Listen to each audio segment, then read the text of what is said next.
Seria bem prático e objetivo. Evidência. Me mostra seu Deus. Em foto, tem alguma coisa registrada em cartório. Esse é um dos argumentos que eu mais utilizava quando eu era ateu. A criação do universo é uma evidência. Quais comentários retóricos a gente pode falar sobre esse debate entre um cristão contra 25 ateus? Fica até o final do vídeo que você vai entender mais.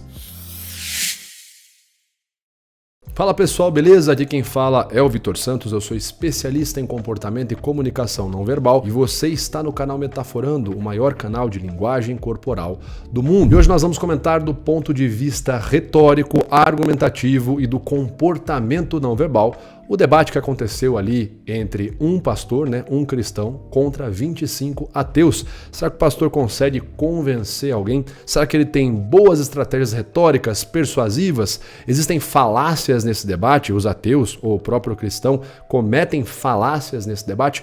Como é o comportamento deles? Eles ficam confiantes, com medo, nervosos, perdem a calma quando vão argumentar, quando sofrem uma discordância?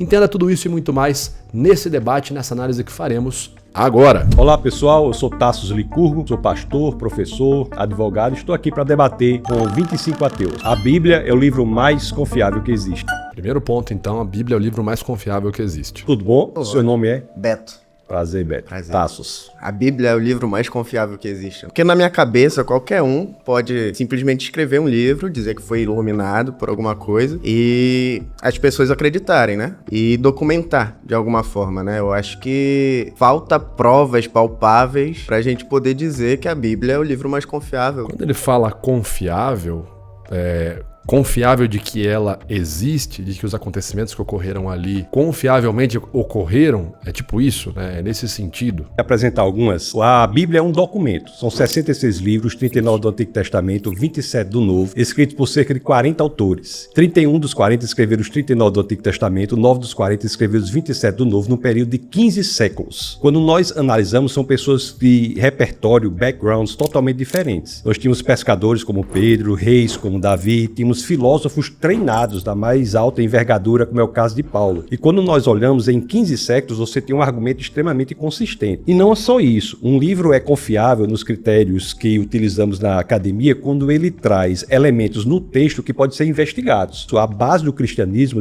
Sim, a própria crucificação de Cristo você consegue encontrar registros em anais históricos contemporâneos à época que teria ocorrido e até tempos depois da morte de Jesus Cristo, da morte e ressurreição, você tem registros em anais históricos para além da Bíblia. Agora, isso aqui é muito interessante. Primeiro, a simpatia do pastor, Boa tarde, tudo bem? Como vai você, seu nome? Perceba que ele não começa aqui, uma postura carrancuda, Antes de começar, precisamos entender. Você se considera fascista, Nada disso, Ele já começa, pelo contrário, com humildade, com um sorriso no rosto. Isso já mostra o quê? O ethos, que a gente sempre fala, O ethos é o quê? É a ética, é a imagem do debatedor. É um dos 3 pilares que Aristóteles postula como sendo ali os 3 pilares de uma boa retórica, de uma comunicação convincente. O primeiro deles é o ethos, é você demonstrar que você tem boas intenções. E ele, sorrindo ali, feliz, ele fala, posso te mostrar algumas provas? Ele não vira e fala, você tá errado, porque você tá falando besteira, não, eu vou te mostrar como você tá. Não, ele fala, posso te mostrar algumas provas? Posso mencionar algumas? Então, uma boa conduta, inicialmente, ele já demonstra boas intenções no debate. Agora, olha isso aqui. No do Antigo Testamento, 9 dos 40 escritos. Bíblia é um documento. São 66 livros, 39 do Antigo Testamento, 27 do Novo, escritos por cerca de 40 autores. Então, quando ele faz isso, a Bíblia é um documento escrito por 66 livros, etc. e tal. Quando ele começa a apresentar uma série de números, ele está fazendo o quê? Utilizando ali do segundo, ou do terceiro, enfim, mais um dos outros 3 pilares, um dos outros 2 pilares da boa comunicação, que é justamente a lógica, o logos. Quando eu começo a mostrar números, olha, tanta coisa aconteceu em tanto tempo e foi encontrado em tal lugar. Quando eu começo a demonstrar evidências numéricas, é um dos critérios do argumento de logos, que eu estou demonstrando por meio da lógica. Então, quando eu falo que 66 livros escritos por tantos autores que mantêm o mesmo argumento, esses 66 livros por autores que foram encontrados em épocas diferentes e em contextos diferentes, você tinha pobre, você tinha filósofo, você tinha soldado, você tinha rei, Eu estou citando evidências, fazendo um argumento por meio da lógica. tá certo? Ele não está dizendo a Bíblia é verdade porque na Bíblia está escrito que ela é verdade. Ele não está usando um argumento fraco desse, ele está provando por meio da lógica, ele está citando números, né? 36 livros, 39 do Antigo Testamento, 9 dos 40 escreveu os 27 do Novo, num período de 15 séculos. Quando nós analisamos, são pessoas de repertório, backgrounds totalmente diferentes. Nós tínhamos pescadores como Pedro, reis como Davi, tínhamos filósofos treinados da mais alta envergadura, como é o caso de Paulo. E quando nós olhamos em 15 séculos, você tem um argumento extremamente consistente. E não é só isso. Um livro é confiável nos critérios que utilizamos na academia quando ele traz elementos no texto que podem ser investigados. A base do cristianismo, de acordo com Paulo, na primeira carta aos Coríntios, no capítulo 15, no verso 14, A crucificação, a ressurreição de Jesus Cristo. é um fato que não apenas se pretende verdadeiro, mas também é investigável. Quando ele diz que Cristo não ressuscitou, é vã a nossa fé, é vã a nossa pregação. Então veja, Isso que o Tássio está fazendo agora, pessoal, é muito importante. Ele está demarcando, tá certo? Ele está demarcando argumentativamente o que é alguma coisa, né?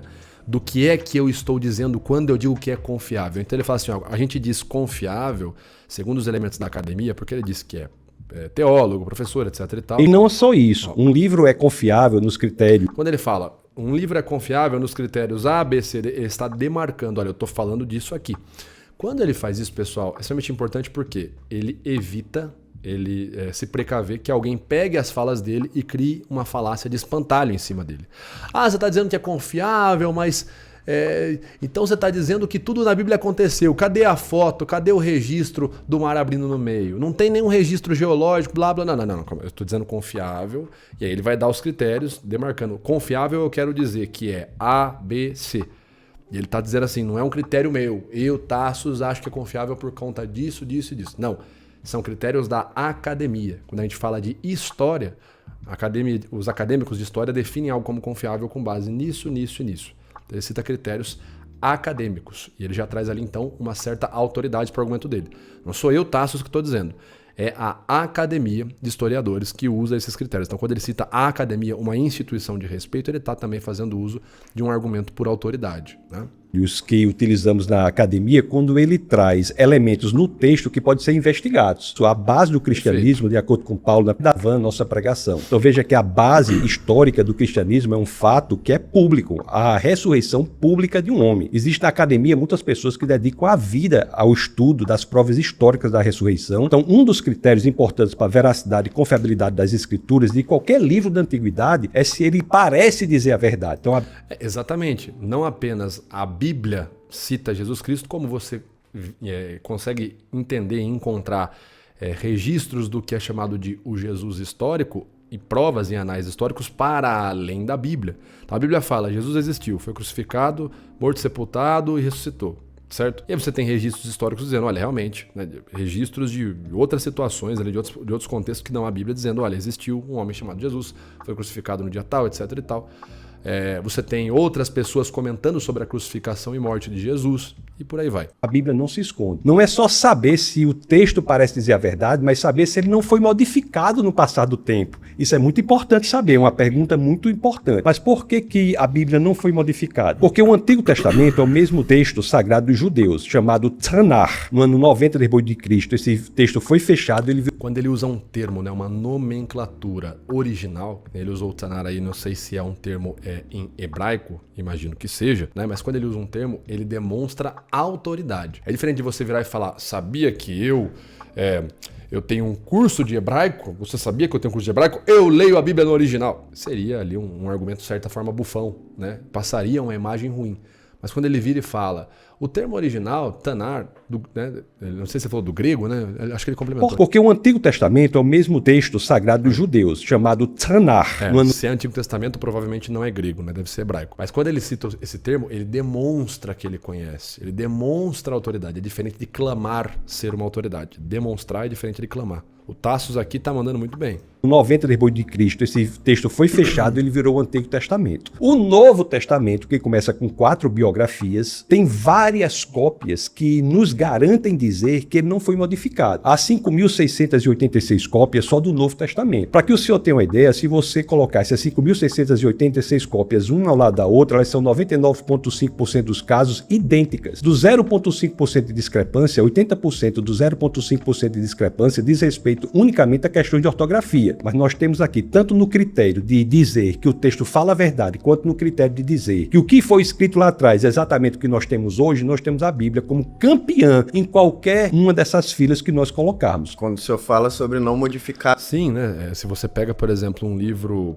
vai muito antigo também, por exemplo, a Ilíada. Não lembro se é a Ilíada ou se é a Odisseia de Homero, mas não tem nem a metade da quantidade de cópias, né, em épocas diferentes de tempo encontradas que a Bíblia tem. Então, é o que ele está dizendo. Como que você tem o mesmo livro com mais de 99%, mais de 98% de similaridade encontrado em épocas diferentes por várias, né, centenas, milhares de pessoas em contextos diferentes. Todo mundo combinou de mentir falando a mesma coisa, em épocas diferentes. Daqui 1000 anos você mente também contando a mesma história que eu.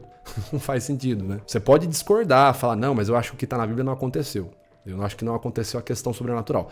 Mas que a Bíblia é o livro que mais tem correspondência histórica, isso é inegável e não tem nem como questionar. Tudo bem, pastor? Como é que vai a senhora? Vai bem? Vou bem. A senhora? Flaviano, um prazer. Então. Ele tá sempre sorridente, né? O Tassos, né? Demonstrando ali uma boa intenção com a conversa, né? Ele não começa já com a cara carrancuda. Ele, tudo bem? Como é que você tá? Tal. Isso é muito importante para um debate, tá, galera? Você vê aquela bizarrice que foi aquele debate do rapaz do Meteoro Brasil com o Mamãe Falei, o cara já começa aqui. Mas veja bem, o senhor, permita-me concluir, rapaz. Aquilo lá você já vira uma caricatura de si mesmo, né? Então, é uma ótima forma de debater dessa forma. Prazer. Então, o que pega na Bíblia é o seguinte, tem 20 livros que foram excluídos que fala sobre Lilith e fala sobre um Deus muito mais perverso, muito mais obstinado. Como é que a gente vai confiar num livro que excluiu 20 coisas pra gente não ter o conhecimento e discernimento? Como você me explica aí? Eu explico dizendo que a informação não é correta. Não houve exclusão desses livros. O livro que nós temos hoje do Antigo Testamento é o livro que foi fechado no Concílio de Jâmnia, no ano 90 depois de Cristo. Essa informação não está correta. Não houve exclusão de texto algum. Todo o texto do Antigo Testamento é exatamente o texto da Tanar. Tanar que foi guardada pelo judeu. O judeu é o povo da palavra. Você veja que a identidade do judeu era no texto. Ele não tinha terra. A terra do judeu foi dada em 1948 na ONU, inclusive presidida por um brasileiro, Oswaldo Aranha. Foi aí que restabeleceu. Então, esse texto é muito bem guardado pelo judeu. Então, essa informação que a senhora traz não corresponde à formação da Bíblia. Isso não é fato. Mas eu não tenho agora o arquivo, mas eu tenho dados que provam que esses textos foram excluídos. Aí é complicado, né?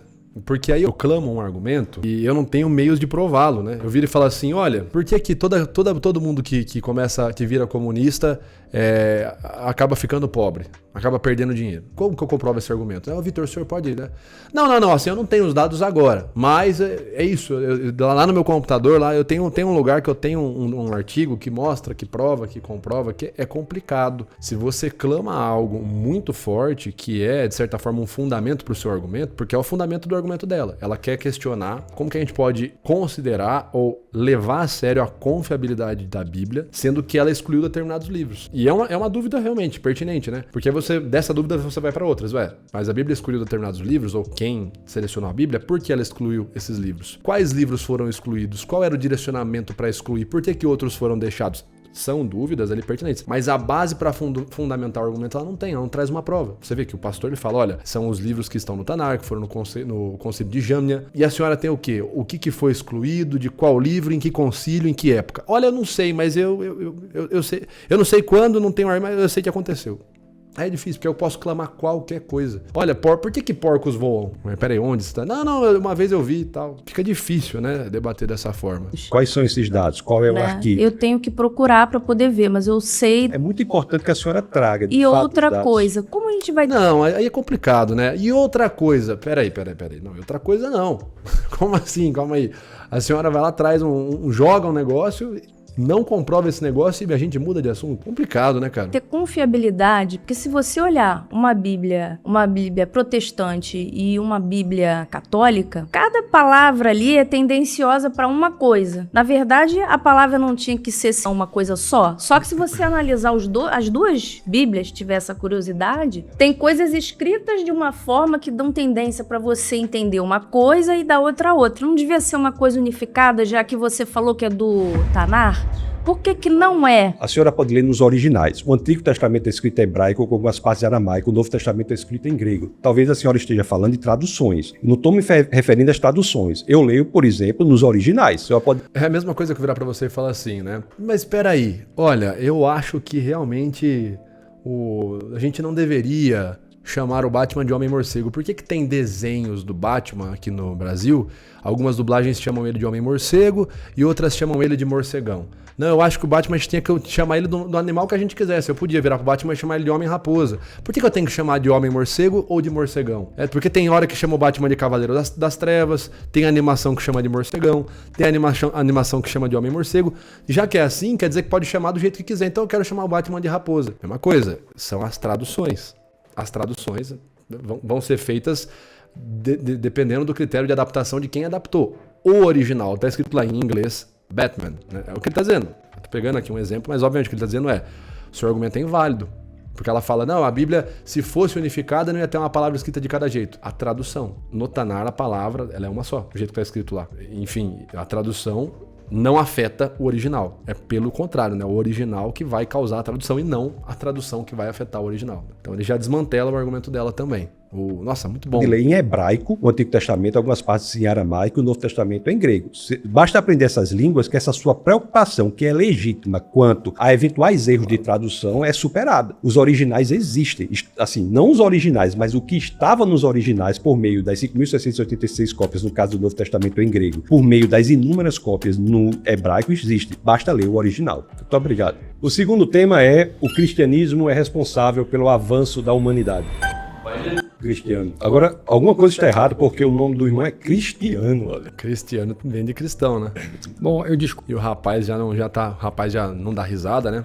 Já vem com a cara fechada, com a cara arranca, né? Eu discordo completamente, absolutamente, pelo fato de que eu não acho que o cristianismo seja responsável pelo avanço da humanidade. Muito pelo contrário. Existe algo de retrógrado nesse sentido. Eu confio muito na ciência, na verdade. De acordo com a nossa conversa, qual a narrativa que o senhor teria em relação a esse processo de desenvolvimento da humanidade em cima do cristianismo? Se o senhor quiser falar em relação à ciência, nós podemos falar em relação à ciência, ou talvez em outras áreas. Mas só em relação à ciência, para o senhor ter uma ideia, a ciência moderna, ela só aparece de forma relevante em países de matriz cristã. As maiores e melhores universidades do mundo... Oxford, Harvard, Cambridge, qualquer universidade gigante que você conhece, que é respeitada, que foi desenvolvida, criada e idealizada no período medieval, né? Ali pelos escolásticos, pelos patrísticos, ela só se desenvolveu, ela só foi criada por conta da Igreja Católica Cristã. A ciência, eu gosto da ciência, a ciência é importante, eu me oriento pela ciência. E onde que se faz ciência? Na universidade. Quem criou a universidade? A Igreja de Cristo.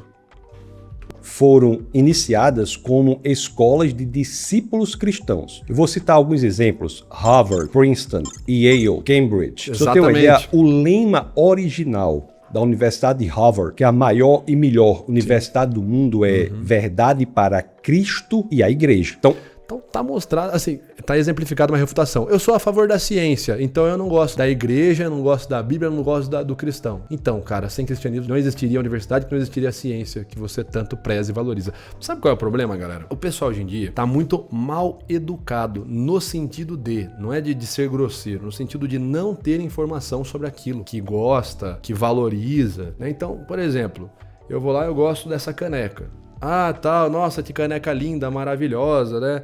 Ah, cara, eu gosto muito dessa caneca, mas eu odeio, repudio, cara, que raiva que eu tenho de PlayStation, de videogame. Pra mim não devia ter existido o PlayStation 2. Pois é, meu querido, essa caneca em específico, desse jogo em específico, não existiria se não houvesse o PlayStation 2. Isso aqui é o Kingdom Hearts 2, né? Do PlayStation 2, um jogo original.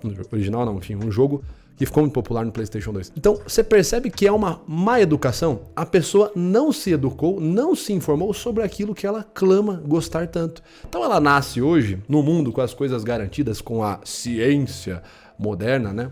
Como o pessoal gosta de dizer. Ou, no exemplo que a gente citou, ela vê a caneca, hoje ela chegou na casa dela, viu essa caneca, gostou do design do coração, do menininho aqui com o sorvetinho na mão, do Mickey do outro lado, e falou, bacana, gostei. Porra, essa caneca aqui pra mim é maravilhosa, ela me traz paz, mas eu odeio videogame, em especial, pra mim não tinha que ter existido videogame nunca, PlayStation 2, pois é, sabe a caneca que você tanto preza? Ela não existiria se não houvesse PlayStation 2, meu querido. Então, vá se informar, vá se educar, não é mesmo? Mas é aquilo, né? O importante é ter uma opinião na internet, não saber e fundamentar a sua opinião. O importante é ter... Eu preciso dizer que eu não gosto, eu gosto de ciência, eu não gosto de igreja. Então vai estudar a história da ciência, cara. A ciência se desenvolve também diante de uma perspectiva, de um pano de fundo filosófico que é judaico-cristão. Qual é o pano de fundo filosófico da possibilidade de desenvolvimento da ciência? É que a empreitada científica, que é o intuito de encontrar padrões de inteligência no mundo, pressupõe que o mundo é organizado inteligentemente. E não apenas isso, né? Que a verdade existe. Quando você faz ciência, você pressupõe que existe a verdade, que existe o erro. Né? Inclusive, a gente entra na questão metafísica do princípio de não contradição, que é um princípio que antecede a prova científica, né? Um princípio metafísico, princípio de não contradição. Mas não apenas o que o Tasso está dizendo, mas você pressupõe que a verdade existe. Né? Se você achasse que tudo é relativo, você não faria ciência para começo de conversa. Não é?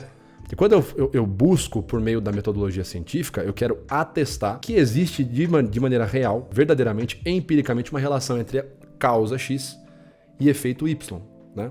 Eu quero mostrar que existe uma ligação de facto. Então, eu assumo que a verdade existe e que algo é. E isso também é uma vertente religiosa. Existem princípios fundamentais que orientam, fundamentam a fé cristã, que vão dizer pra gente que a verdade de fato existe e existem coisas que de fato são, e que não é tudo que é relativo. Mais uma ligação que a ciência tem com a fé cristã em específico. E, portanto, por uma mente inteligente. Isso é da ciência, mas nós podemos falar em vários avanços em outras áreas também, se o senhor quiser. Mas eu não consigo associar ciência e cristianismo. Para mim, cristianismo é algo que se tornou durante... Eu não consigo associar a ciência a cristianismo. Assim, eu acho que é honesto da parte do cara colocar dessa forma. Eu não consigo. Porque ele mostra que é uma limitação dele. E realmente, é o que a gente está dizendo. Percebe-se que o sujeito aparenta ser mal educado, mal informado sobre aquilo que ele gosta, né? Sobre aquilo que ele preza, valoriza. Quando ele diz, eu não consigo, eu acho, eu não concordo, eu discordo, ele está deixando claro que aquilo é uma opinião. Está muito mais como uma opinião do que algo factual. Quando ele fala, a ciência não tem relação nenhuma com o cristianismo. Aí ele comete um grande erro argumentativo, porque se você volta historicamente, você consegue comprovar, né, a existência dessa relação. Quando ele fala eu não concordo, eu não consigo, é bem honesto da parte dele, mostrando que é uma limitação dele, ou uma opinião dele. Mas eu não consigo associar ciência e cristianismo. Para mim, cristianismo é algo que se tornou durante o tempo algo muito enfraquecido de acordo com a postura de variadas plataformas que a igreja veio se transformando no decorrer dos anos. A ciência é exata. Então, consequentemente... O que ele está dizendo é que a ciência é exata. Ela nunca mudou e a igreja foi mudando, foi sofrendo alterações e, portanto, a ciência é mais confiável porque ela sempre foi do jeito que ela é e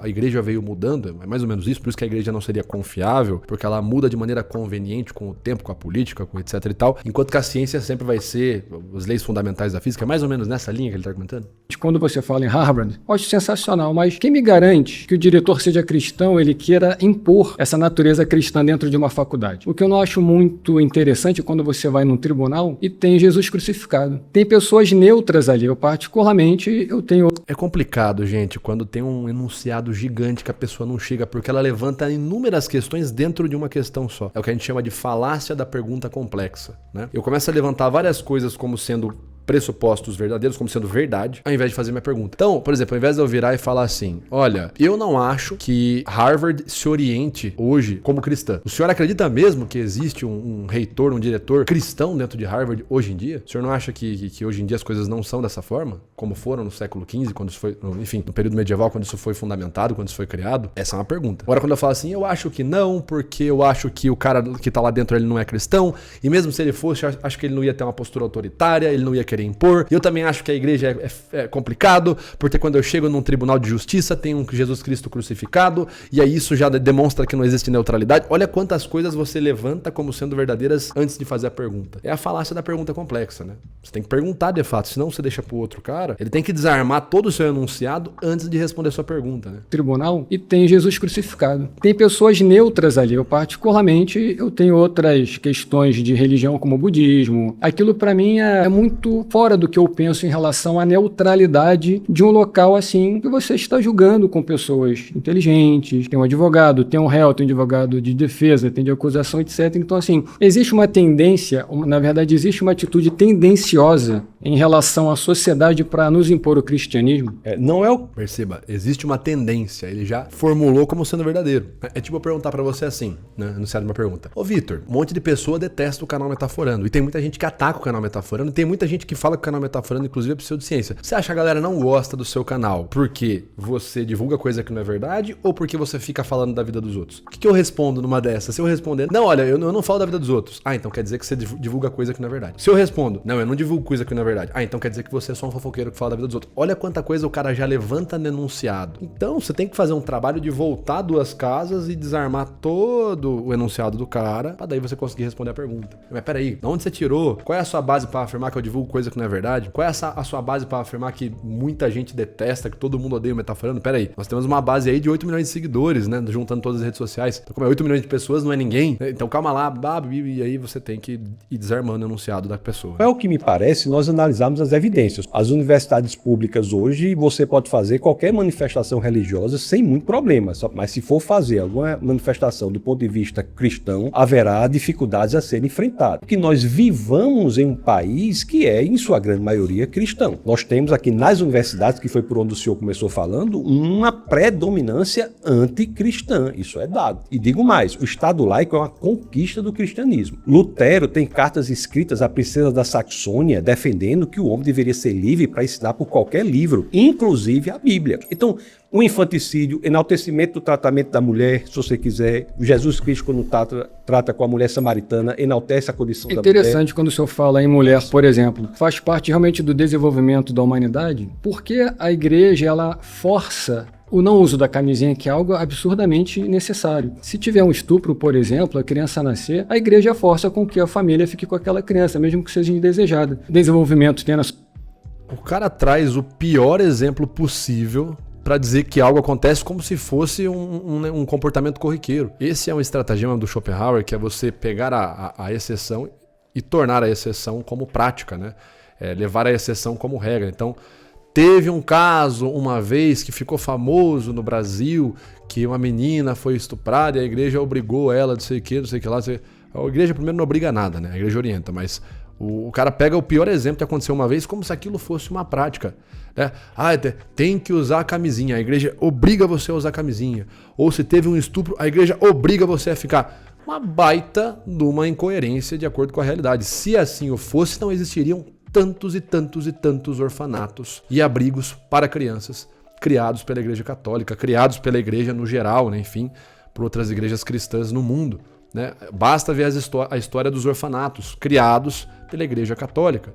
Se de fato a igreja obrigasse você a usar camisinha, ou quando tivesse uma gravidez indesejada, manter a criança mesmo não querendo, por que ela ia criar os orfanatos? Por que ela ia pegar um monte de criança e colocar essas crianças, aceitar essas crianças no orfanato e colocar essas crianças para trabalharem, enfim, com o tempo, né, obviamente, mas para servirem, para se tornarem sacerdotes? Não como o argumento do cara cai por terra, o cara pega um exemplo ruim, torna aquele exemplo, que é uma exceção, como se aquilo fosse a regra prática, e te pergunta, não, mas uma vez aconteceu, por que a igreja faz isso? Ué, a igreja, aconteceu isso uma vez, então a igreja errou, simples, né?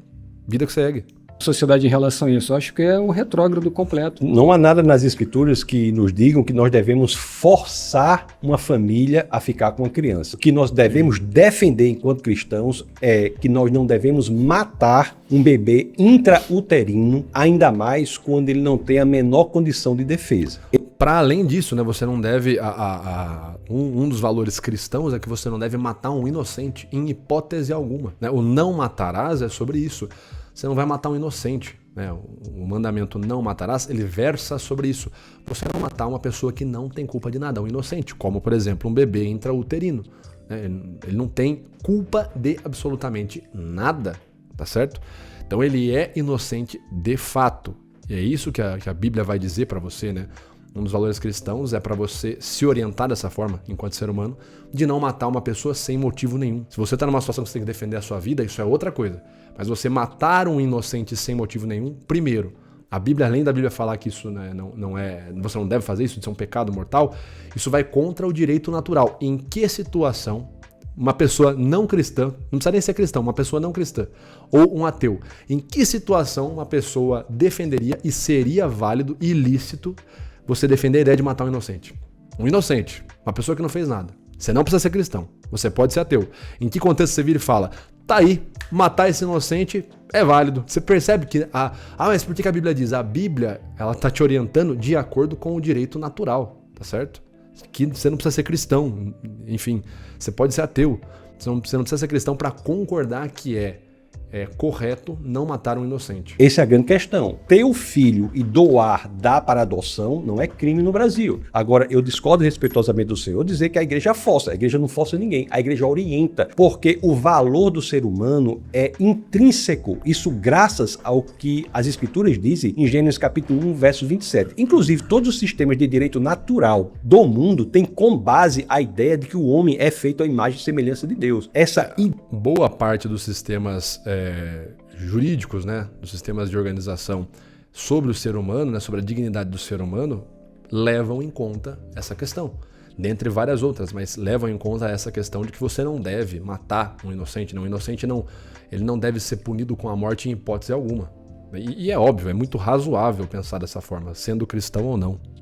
Sendo ateu ou não. A ideia provém da ideia judaico-cristã, Gênesis 1, 27, e o homem foi feito à imagem e semelhança do Senhor, e portanto tem valor intrínseco, ele tem dignidade. Matar uma criança intrauterina é tratá-la como coisa, é extrair dela a dignidade que é inerente a ela, é fazer dela algo descartável. Mas é um fruto indesejado, correto? Indesejado, mas o valor da situação recorrente.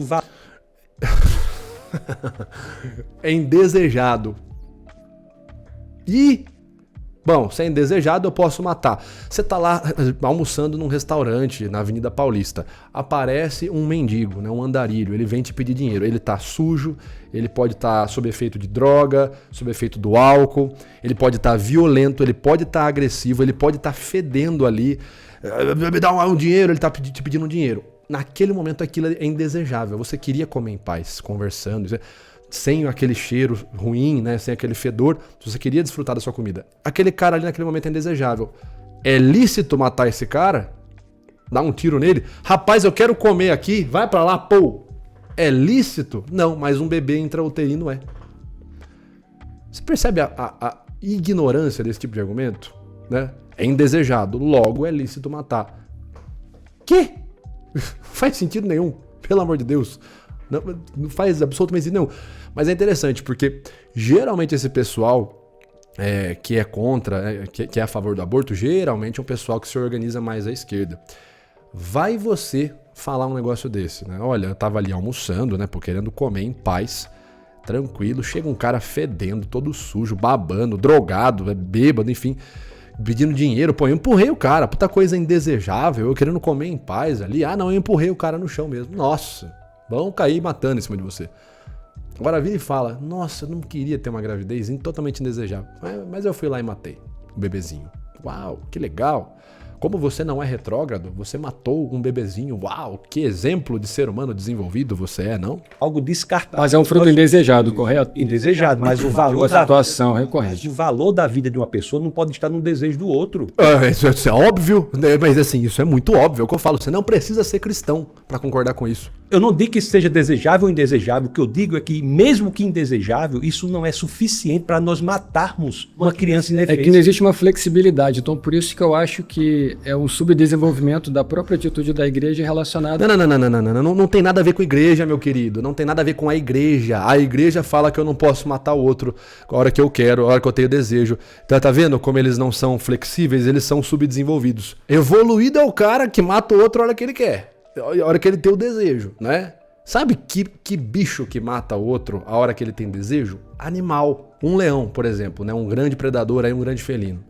O leão, quando ele tá comendo a carcaça, né? Ele abateu ali uma presa, ele tá comendo uma carcaça. Se vier um filho dele, né? Disputar a carcaça com ele, ele mata o filho. Além, um leão mata, se na prole, né? Na cria dele, na ninhada, nasce machos, né? Leõezinhos machos. Muitas vezes ele mata aquele leãozinho macho que é filho dele, próprio filho dele, para ele não ter ninguém competindo com ele. O leão é um ser mais desenvolvido que o ser humano? Pelo amor de Deus, né, cara? Não precisa ser um gênio, não precisa ser cristão para entender esse argumento.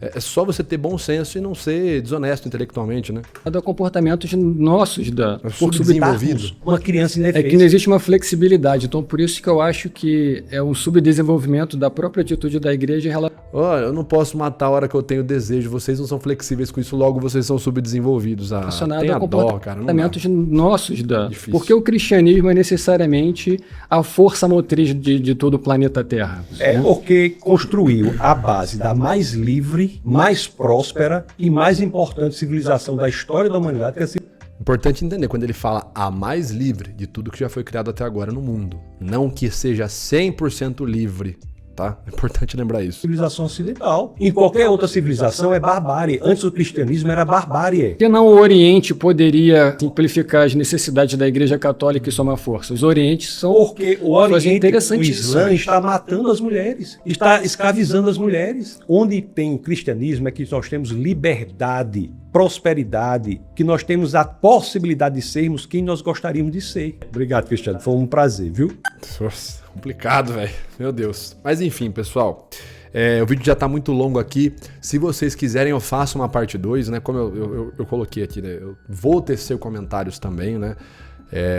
Eu sou cristão, para além da questão da análise da retórica, do argumento, etc e tal, falácias e por aí vai, eu obviamente vou colocar os meus pontos de vista, afinal de contas, sou cristão, acho justo deixar isso aqui com vocês também, deixar isso reconhecido com vocês. Se vocês gostaram dessa análise, desse tipo de vídeo, comente, se vocês tiverem interesse eu faço uma parte 2, tá certo? Sigamos aí então, muito obrigado quem assistiu até aqui, vejo vocês no nosso próximo vídeo, valeu!